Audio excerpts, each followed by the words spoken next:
Assalamualaikum warahmatullahi wabarakatuh. Perkenalkan, saya Bayu Aditama selaku kuasa hukum penggugat Tuan Andi. Pada kesempatan ini saya akan menjelaskan fakta kasus suan prestasi perjanjian jual beli tanah.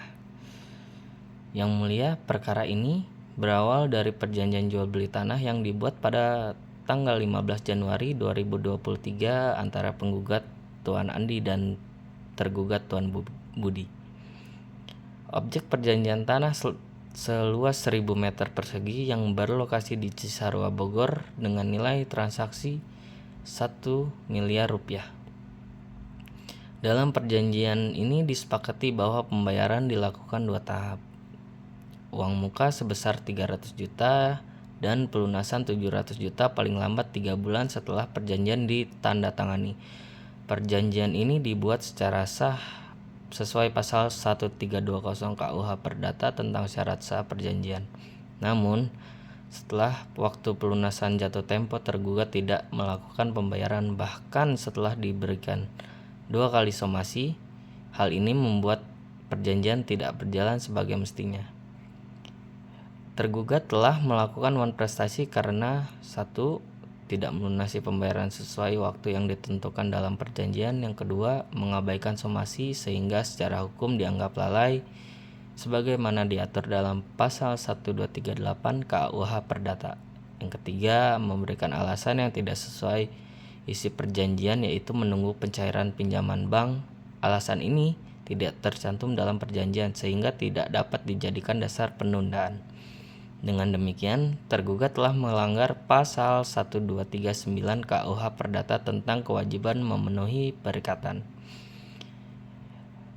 Akibat wan prestasi tersebut, penggugat mengalami beberapa kerugian. Yang pertama, kerugian material, dan kedua, kerugian imaterial. Kerugian material berupa gagal menerima pelunasan pembayaran sebesar 700 juta. Kedua, tanah tidak dapat dijual kepada pihak lain karena masih terikat perjanjian.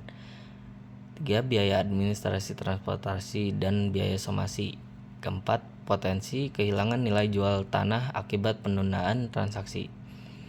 Kerugian imaterial berupa gangguan psikologis dan ketidakpastian hukum bagi penggugat.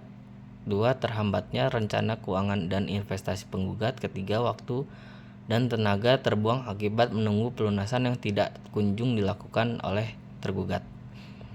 Kerugian ini memenuhi unsur pasal 1243 KUH Perdata tentang ganti rugi akibat kelalaian.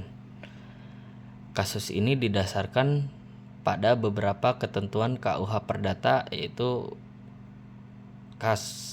pasal 1320 syarat sah perjanjian, pasal 1338 perjanjian mengikat seperti undang-undang, pasal 1238 kelalaian pihak yang tidak memenuhi kewajiban setelah disomasi, pasal 1243 hak menuntut ganti rugi akibat wan prestasi, pasal 1267 pihak yang dirugikan boleh menuntut pembatalan perjanjian atau pemenuhan perjanjian disertai ganti rugi.